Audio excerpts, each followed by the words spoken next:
Thank you, thank you. Thanks. Thank you. Thank you very much. Thank you. Friends, 3 years ago, nearly 3.5, I walked into the Cabinet Office for my first day as Deputy Prime Minister. Picture it. History in the making, as a Liberal Democrat leader, entered finally into the corridors of power, preparing to unshackle Britain after years of Labour and Conservative rule. Only to arrive, to find an empty room and one shell-shocked civil servant promising me we'd get on with things shortly, but first he had to get us some desks. Now, you saw the calm bit in the Rose Garden. What you didn't see was the utter chaos indoors. To say the coalition caught Whitehall off guard is a massive understatement. The government machine had no idea how it was going to handle power sharing, and not just the furniture. This was going to need a complete overhaul of how decisions would be taken and departments would be run. And while no one really wanted to admit it at the time, the truth is, I don't think anyone was quite sure how it was all going to work. Here we were, this anti-establishment Liberal Party, which hadn't been in power for 70 years, smack bang in the middle of Her Majesty's government. A government machine built to serve one party, with only one party leader at the centre, now suddenly having to answer to two parties and two party leaders. Alongside us were these Tories who we'd been at war with for the past month. Well, actually more than 100 years. The country was deep in economic crisis, in desperate need of stable government, and the whole thing, remember, was set to this soundtrack of pessimism and naysaying. The Liberal Democrats had signed their own death warrant. The coalition would fail in a matter of months. Britain would be the next Greece. So, let's just stop and think about where we are now. The country's economy growing stronger by the day. Stable, successful coalition. Something that seemed impossible, now accepted as the norm. And the Liberal Democrats proving that we can be trusted with the biggest responsibility of all, fixing the economy.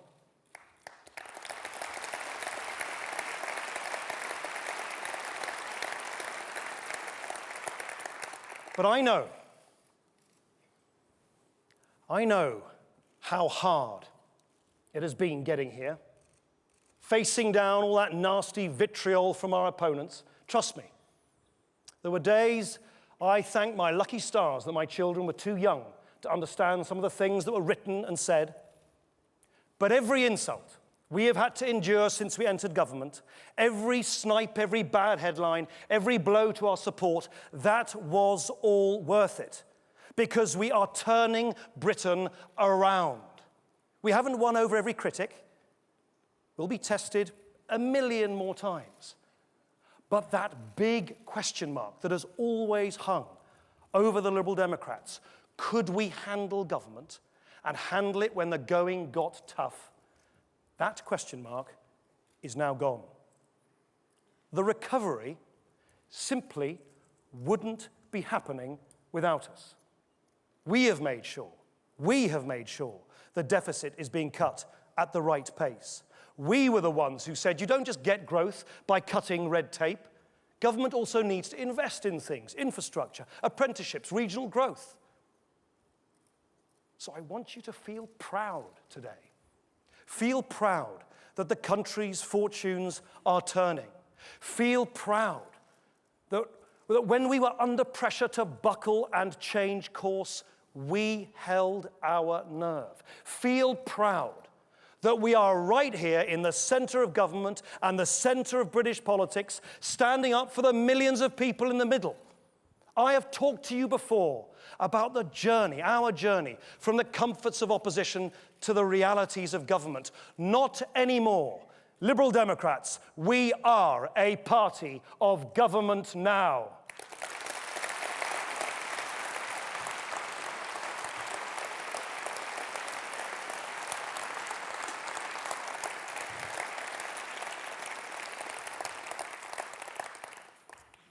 And just think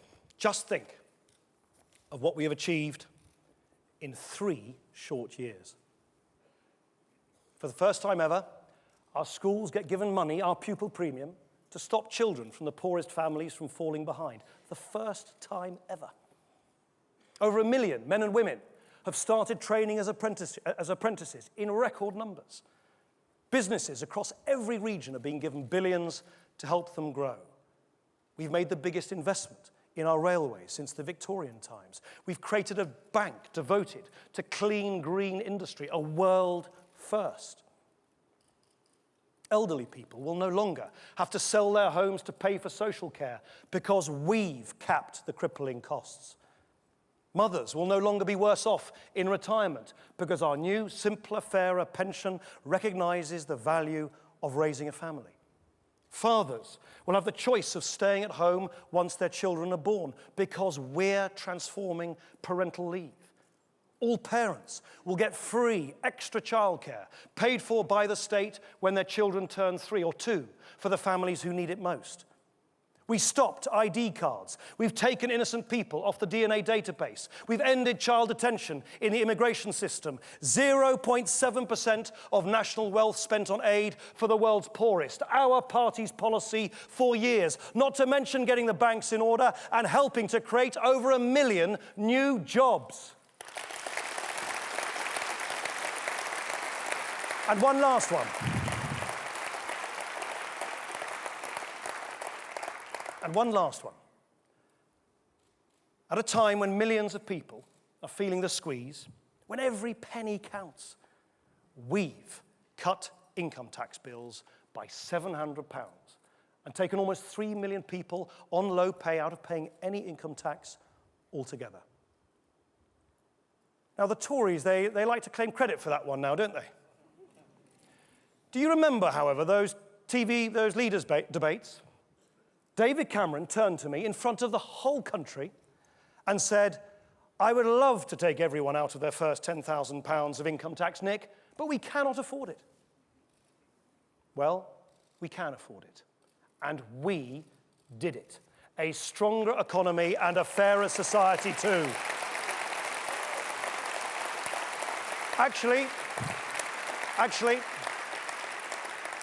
Actually, there is just one more, and it's my new favorite. Just a few months ago, our government passed a law that will make Britain a place where we finally celebrate love and commitment equally between couples, whether they are gay or straight. Equal marriage at last.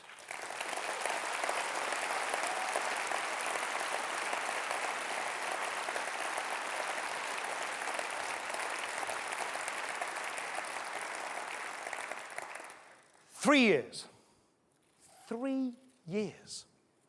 We're not even done yet. Can you imagine what we could do with 5 more? You should be able to. We've spent the last 5 days talking about it. This whole week has been about looking forward. And one thing is very clear to me now. The Liberal Democrats, we don't want to go back to the opposition benches because we aren't done yet. Because here's what's at stake at the next election. Our country is finally emerging from the biggest economic crisis in living memory. The absolute worst thing to do would be to give the keys to number 10 to a single-party government, Labour or the Conservatives. All of those sacrifices made by the British people, the pay freezes, the spending cuts, the lost jobs, the daily grind of austerity, all of that would be for nothing. Labour would wreck the recovery. The Conservatives would give us the wrong kind of recovery. Only the Liberal Democrats can finish the job and finish it in a way that is fair.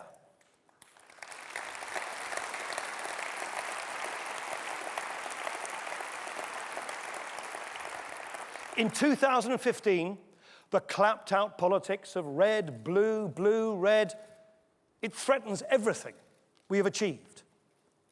But back in government, and next time that will mean back in coalition government, the Liberal Democrats can keep the country on the right path. Imagine the next round of leaders' debates. Everyone watching to see who agrees with whom this time. David Cameron will say to Ed Miliband, "You're irresponsible, you're going to drive the economy to ruin." Ed Miliband will say to David Cameron, "You can't be trusted to help everyone, your party only cares about the rich." And for once, I will agree with them both. Because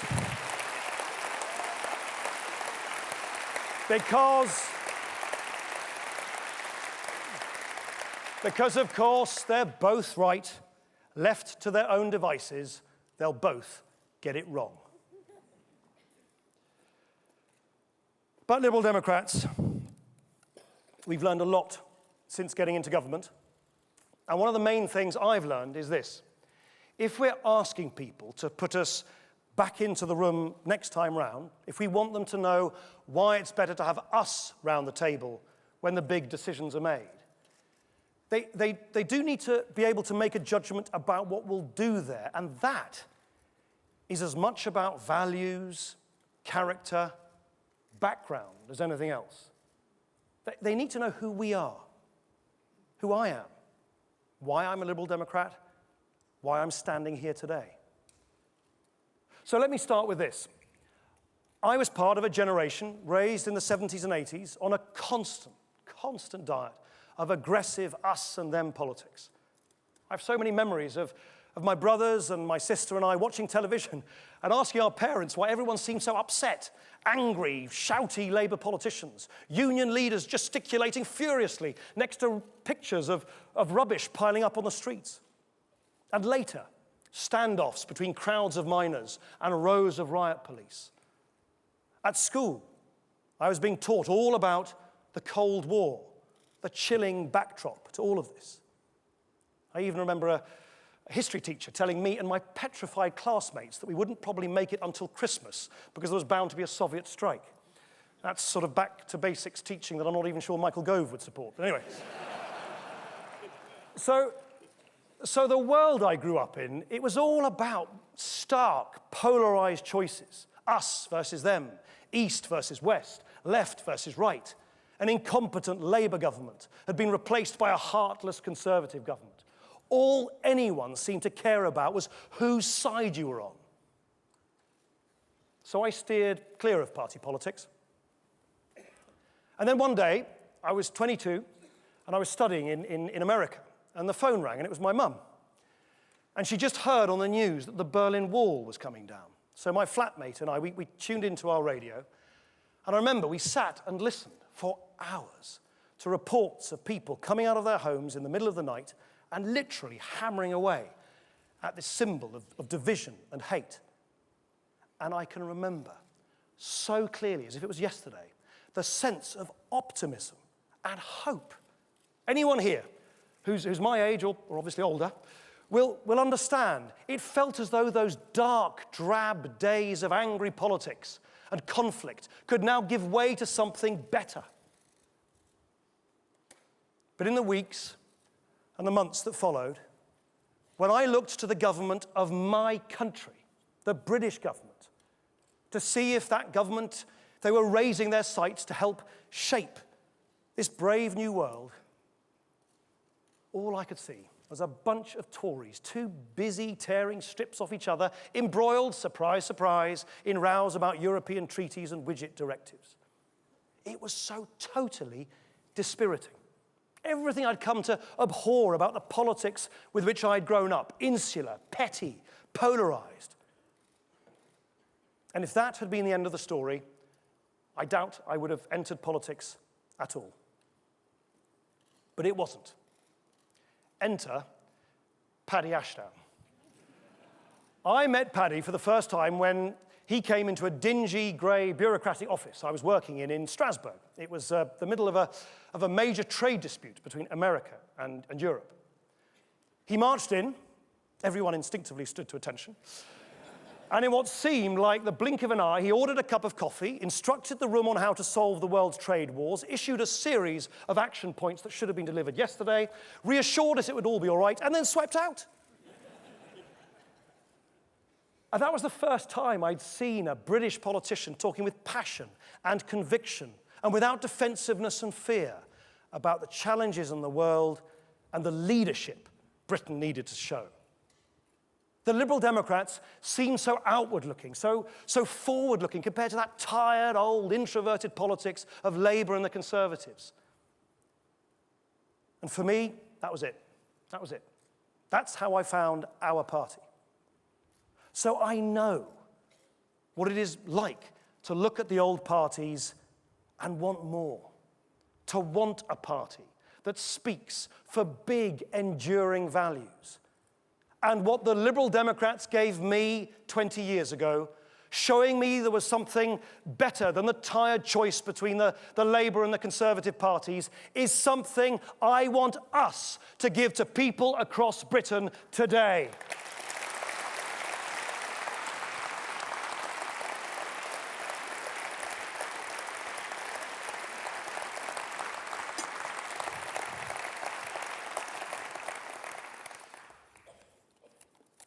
What do you think Britain would look like today if the Tories had been alone in Whitehall for the last 3 years?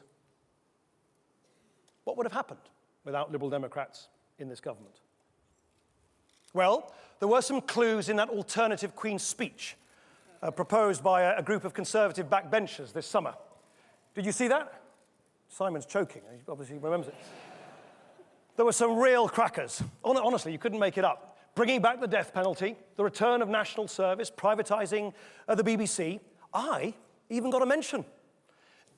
The office of the Deputy Prime Minister, brackets, abolition. They also, by the way, wanted to introduce an annual Margaret Thatcher Day. I'd like to see that on the streets of Glasgow. The first bank holiday where people would rather go to work.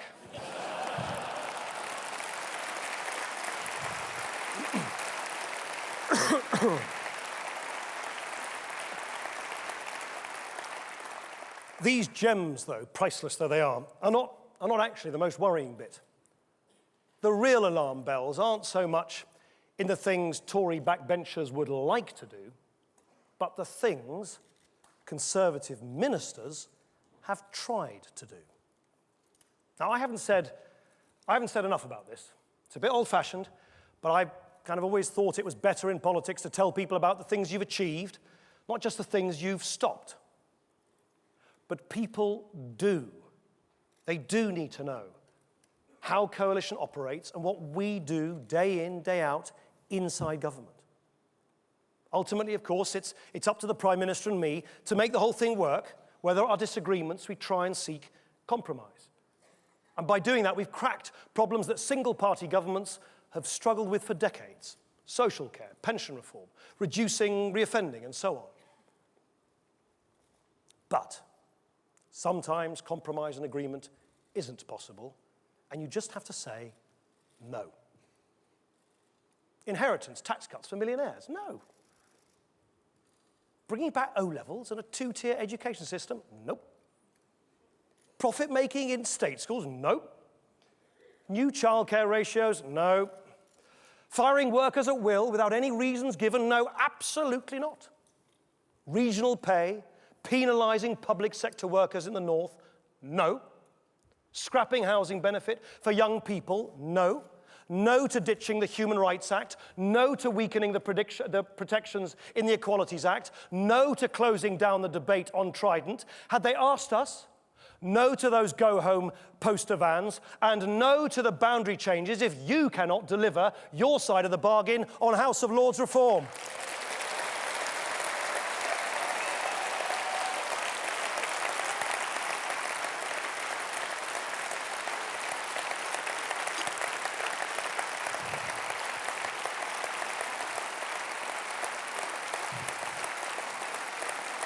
And if there's one area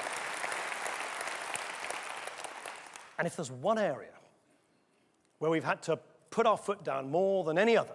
And Ed Davey will know this. Have a guess. Have a guess what it was. Yep, the environment. It's a clue, I said Ed. So. It's an endless battle. We've had to fight tooth and nail. It was the same just this week with the decision to introduce a small levy to help Britain radically cut down on plastic bags. They wanted to scrap natural England, hold back green energy. They even wanted geography teachers to stop teaching children about how we can tackle climate change. No, no, and no. The Liberal Democrats will keep this government green.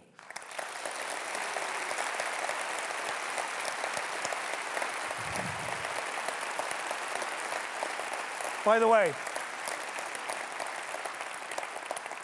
way, Ed, I'm not sure if you've heard, I hear that Tory climate change skeptics have also said recently that we should abolish DEC, the Department for Energy and Climate Change.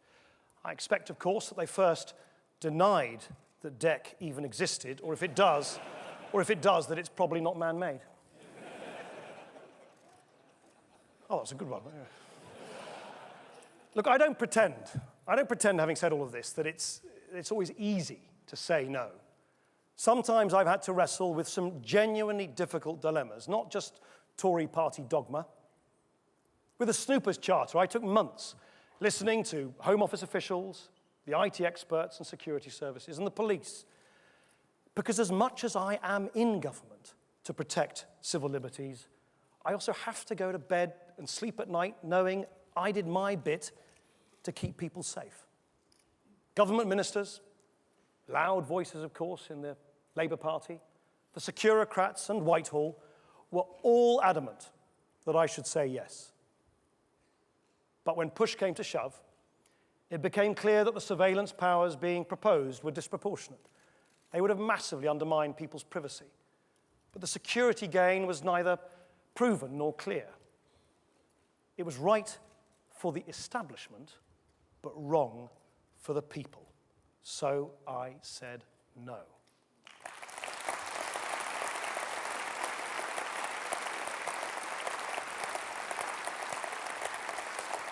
Obviously, we haven't been in coalition with Labour. I could give you a list of a sort of hypothetical list of bad ideas the Liberal Democrats would have to stop if we were in coalition with Labour. But that, of course, would involve Labour producing some actual policies.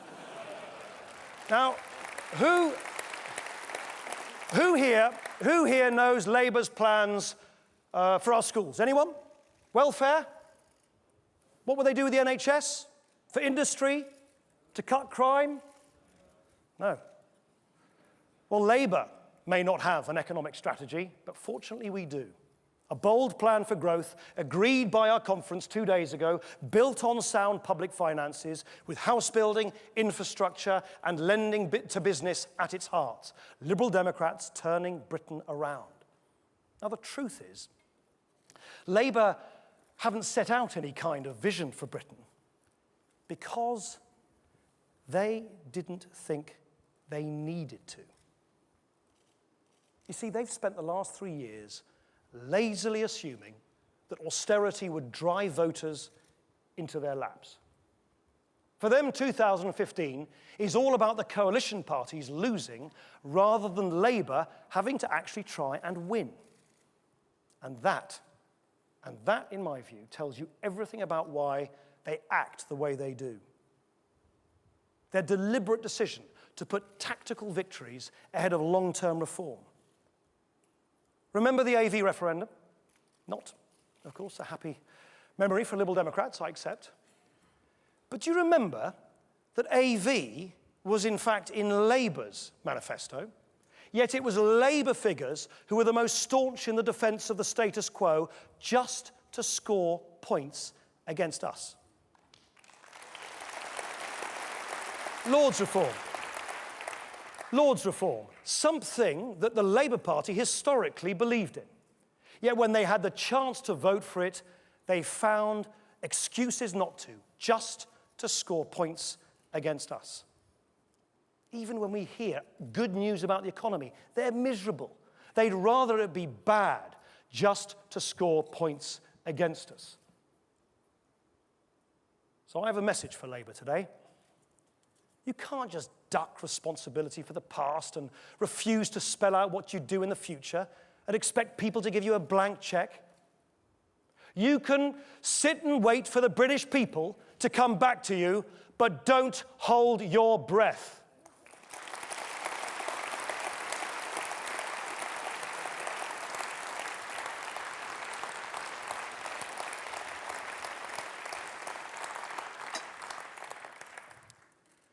And conference, if there is one area all of the parties need to put politics aside, it's Europe and Britain's place in it.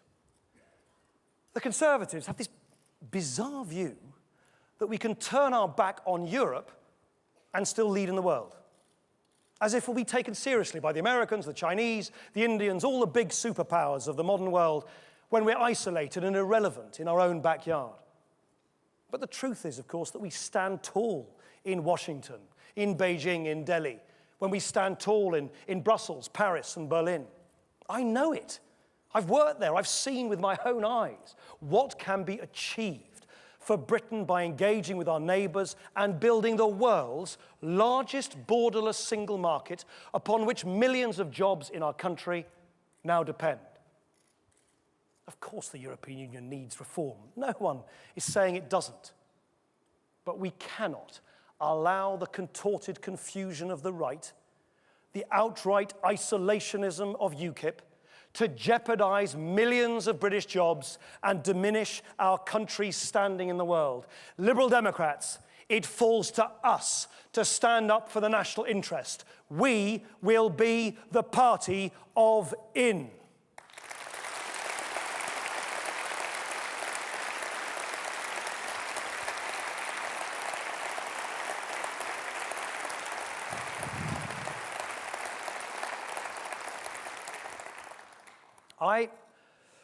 I am an internationalist, pure and simple. First by birth, then by marriage, but above all by conviction. We may be an island nation, but there's no such thing as an economic island in an age of globalization. And Britain is always at its strongest and proudest when we are open to the world, generous-spirited, warm-hearted, working with our neighbors, and a leader on the world stage. That's the message I will take to New York next week when I represent our country at the United Nations General Assembly. Now, there are some in the world who seek to present us as pulling up the drawbridge following Parliament's decision not to consider a military intervention in Syria. But they will hear from me that they are wrong. And look, my views on Syria are well known. I believe the use of chemical weapons, a war crime under international humanitarian law, should be stopped wherever possible. But I understand, of course, why some people are wary of another entanglement in the Middle East. Iraq casts a long shadow, and we now have the opportunity to work in the United Nations with the Russians, the Americans, the French, and others to put these heinous weapons beyond the reach of Assad's regime. What matters now is that we are clear that this nation is not heading into retreat. It would be a double tragedy if the legacy of Iraq was a Britain turned away from the world. Other nations look to our values and our traditions for inspiration. Democracy, peaceful protest, equality before the law. And that in itself confers a leadership role on us, not as some military superpower, not out of some sort of nostalgic impulse after the loss of empire, but because we believe in the virtues of law, peaceful dissent, political stability, and human rights as enduring liberal values. Now, these are the values that my own family, affected by the wars and conflicts of the past like so many other families, never took for granted. And Miriam and I, we try to teach our sons that they shouldn't take these values for granted either. After Spain moved to democracy in the 1970s, Miriam's father was the first democratically elected mayor in a small agricultural town in the middle of the Spanish countryside. He single-handedly brought better schools, more jobs, better housing to his community. He was hugely proud of being the first mayor to serve his community through the ballot box. He sadly died some years ago, and there's a small statue of him today outside the church in Miriam's village. And our 3 little boys see that statue every holiday, and Miriam tells them of the wonderful things he did. And they always ask about why he was elected and no one before him. And we teach them that democracy and freedom, they're fragile, they're recent things in many parts of the world. And we teach them, just as my parents taught me, that rights and values should never be taken for granted. And that if you believe in them, you should stand up for them. And that is the United Kingdom that I want my children, all children, to grow up in. A United Kingdom that defends and promotes its values, our liberal values, at home and abroad.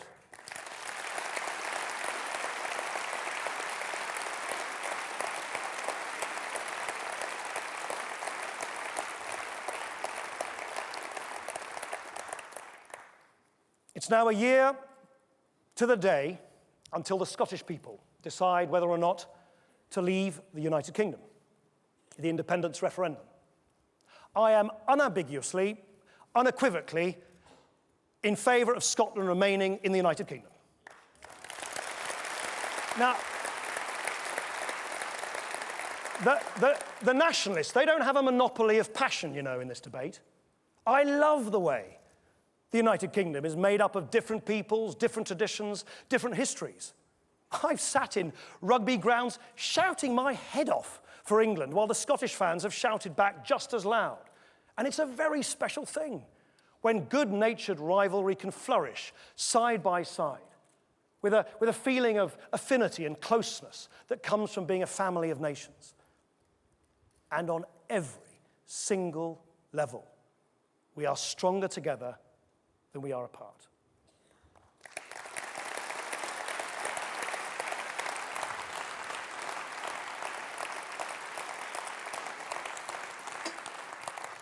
We live in uncertain times, in an uncertain world. These are not days to build walls. They are days to bring them down. Now, the decision in that referendum in a year's time does not need to be between breaking the bond or keeping the status quo. That's a false choice. No does not mean no change. A Scottish decision to remain within the United Kingdom family can and must give way to a new settlement for this nation. The Liberal Democrats have always fought for more powers for Scotland and Wales and Northern Ireland too. In coalition, we have overseen the biggest transfer of financial freedoms in 300 years, something that Mike Moore has done brilliantly. And from Gladstone to Grimond to today, we continue to believe in home rule. Ming Campbell has recently produced a superb report setting out how we think home rule will work in the future. So our vision is of a proud and strong Scotland within the United Kingdom, in charge of its own fate, but part of a family of nations too. This is a vision shared by many Scots and increasingly the other major political parties. And that is why, once the issue of Scotland's continued participation in the United Kingdom is hopefully settled next year, I want to see a new cross-party approach to the next advance in Scottish devolution.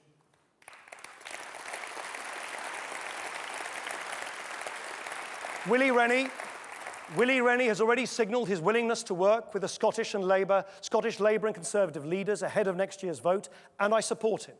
Delivering home rule is a tantalising prospect that is now closer than it has been for a generation. So let's get out there to win the referendum in favour of keeping our nations together and then work with others to deliver the future Scotland wants.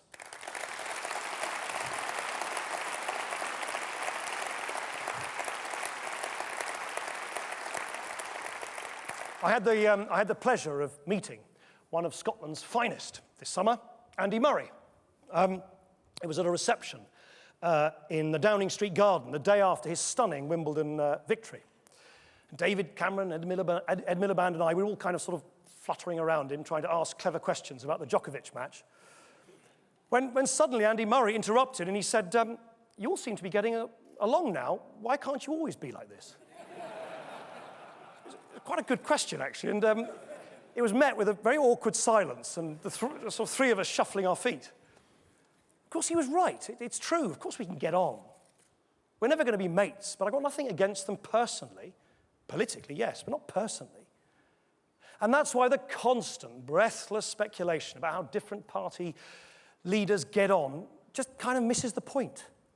I'm endlessly asked who I feel more comfortable with, David Cameron or Ed Miliband. Would our party be more comfortable with Labour? Aren't we more comfortable with our present coalition partners? But I don't look at Ed Miliband and David Cameron and ask myself who I'd be most comfortable with, as if I was buying a new sofa. In an ideal world, I wouldn't have to work with either because I'd be Prime Minister on my own, thank you very much.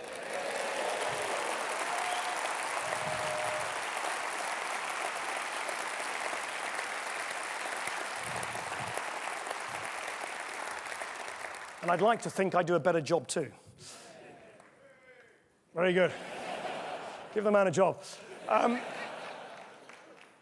So the best thing would be to put all of those predictions and personalities, just put them to one side. Whether or not we have another coalition is determined by the British people. Not me, not you, the people.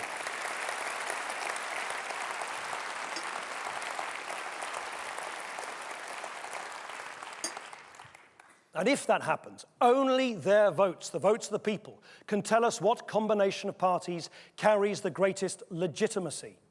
Our job is plain and simple: to get more Lib Dem MPs elected. A liberal commitment to genuine pluralism, genuine democratic choice, starts and finishes with the wishes of the public, not the preferences of the political classes. That's one of the reasons why I've never shared, if I'm honest, the view that the aim of our party should be to realign British politics by joining up with one or the other parties.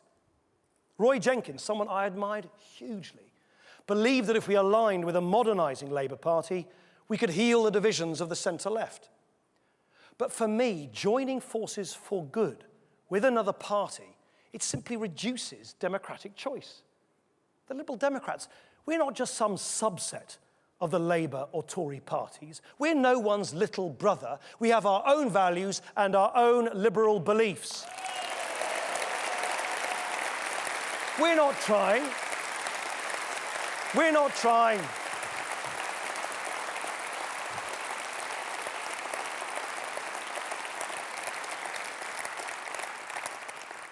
We're not trying to get back into government, to sort of fold into one of the other parties.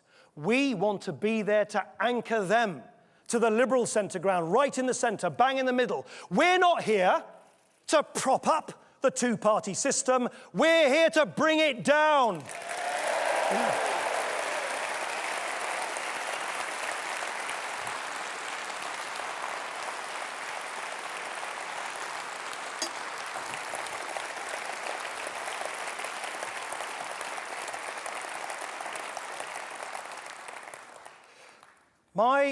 My own upbringing was privileged.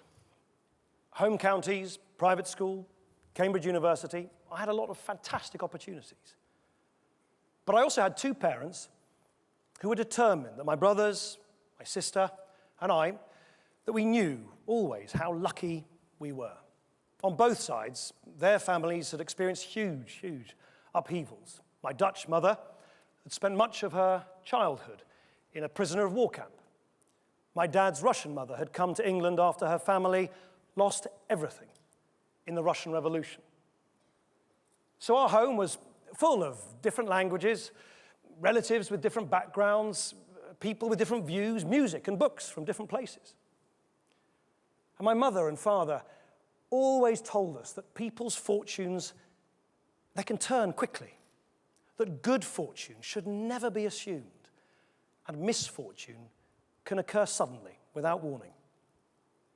And I think maybe because of the traumas their parents had been through, while they wanted, of course, to give us everything, it was so important to them that we didn't take things for granted. My brothers and sister and I were always taught to treat everyone the same, not to judge people by their background. We were raised to believe that everyone deserves a chance because everyone's fortunes can change, often through no fault of their own. And now, as a father with 3 children at school, I have come to understand, even more clearly than before, that if we want to live in a society where everyone has that fair chance to live the life they want and to bounce back from misfortune too, then education is the key. The gifts that we give our children, self-confidence, an enthusiasm to learn, an ability to empathize with others, a joy in forging new friendships. These are instilled at an extraordinarily young age. And that's why I made social mobility the social policy objective of this government, and why I will want it to be the same for any government I'm in. It's why so much of my efforts over the last 3 years and so much of the money available to us has been invested in those crucial formative years, the £2.5 billion pupil premium that I first wrote about 10 years ago, the 15 hours of free preschool help for all 3- and 4-year-olds, and now 2-year-olds from the homes who need it most, shared parental leave, new rights to flexible working, tax-free childcare. These are the measures that I've spent more time on than anything else in this coalition. If you want to know what I really believe in, you will find it in those policies. Using the muscle of the state to create a level playing field when it counts most, when boys and girls are still forming their views, their characters, their hopes and their fears. And that's why I'm just so delighted to tell you that we're now also going to provide free school meals for all children of infant school age.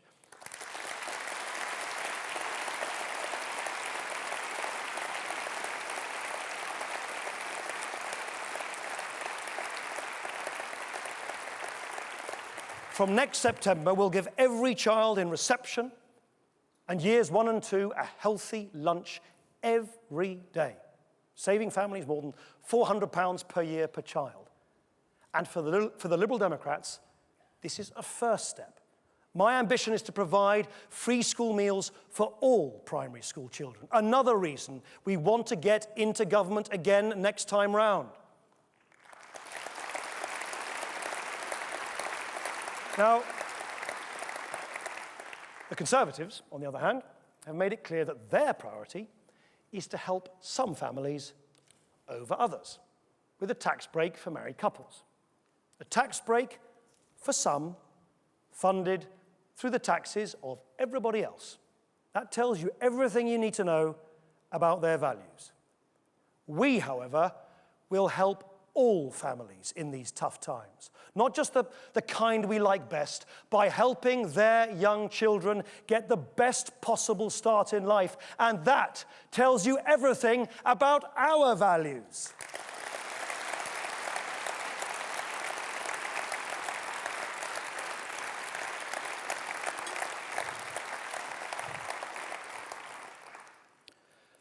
Providing this kind of help, Liberal Democrats, is now the most important thing we can do. Aside from anything else, that's how we restore people's faith in our politics, by delivering for them in ways that are relevant and real, by talking to people about the things they care about, not about what the political classes are talking about. It's so easy to lose sight of those things when you're stuck in the Westminster bubble. And I want to be honest with you, keeping a balance between politics and normal life, it's not straightforward. It isn't. Politics these days is a roller coaster ride of 24-hour news, breathless headlines, lurid tweets, endless polls, constant gossip about who's up and who's down. And you have to be really disciplined. You have to be disciplined with yourself about keeping one foot in the real world to keep things in balance. Miriam and I, we chose not to live behind the government battlements in Whitehall, so we live in the same home we've been in for some years.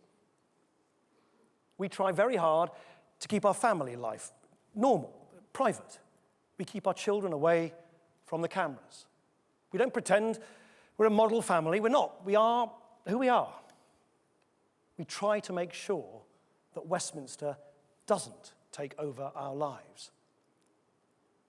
Now, I know I won't be in politics forever. Matthew Oakeshott will be relieved. Well, just 3 or 4 more general elections to go, Matthew. But what I will be is a father, a husband, a son, an uncle, to all those I love in my family for good, just like anybody else. So the longer I spend in this job, the more and more I cherish the human, the direct and unstuffy way we Liberal Democrats do politics. Our zeal for knocking on doors, making ourselves available, speaking like human beings. We must never lose that, never lose it. And as much as I'm always telling you all to embrace government, I'm forever looking for ways to get out of Whitehall myself. Taking answers on the radio, fielding questions in village halls, trying to help my constituents out when they come to see me in my surgery in Sheffield, going out on regional tours, or when I can't get away, answering your questions online. Doing things differently must always be part of our identity. I want us to stay in government, but I also want us to show that it is possible to be a party of government without behaving like an establishment party. There was, to illustrate the point, there was a wonderful moment actually on the day of the equal vote, on the vote in the House of Lords on the equal marriage bill. And some of us had put pink carnations in our buttonholes, and Alistair Carmichael and I were invited to go outside to meet some of the campaigners. And little did we know that actually what they'd set up was an impromptu wedding with cake and dancing and all outside the Palace of Westminster. And Alistair and I found ourselves standing side by side, not hand in hand, in front of the exuberant London gay men's chorus. And they were singing ABBA's Dancing Queen for us at the top of their voices. Meanwhile, inside the House of Lords, dinosaur opponents of the bill were having a final go at killing it, declaring that gay marriage would be the end of civilization as we know it. And awkward, though I think Alistair and I must have appeared as we sort of lamely clapped along to ABBA. At that moment, we were exactly where we belonged, on the outside, welcoming in reform.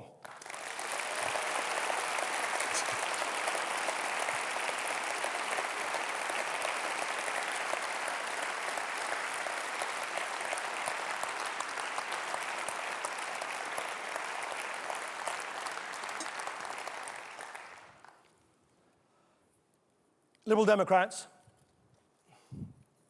3 years ago I told you that we had an opportunity our predecessors would have given anything for, to govern, to turn our liberal principles into practice. Today I tell you that an even bigger opportunity awaits. The cycle of red, blue, blue, red has been interrupted. Our place in this government has prevented the pendulum swinging back from left to right. We are now where we always should have been, in power, in the Liberal centre, in tune with the British people. And every day we are showing that we can govern and govern well, that pluralism works. And if we can do this again, in government again in 2015, we are a step closer to breaking the two-party mold for good.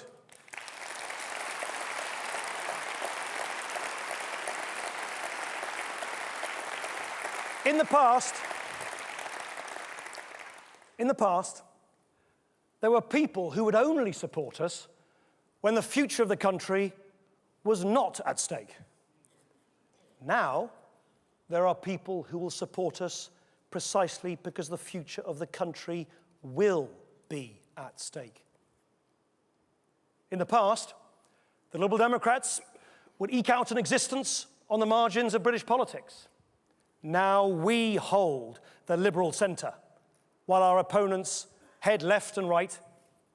I have spent my entire adult life watching the other two mess it up. We cannot stand idly by and let them do it all over again.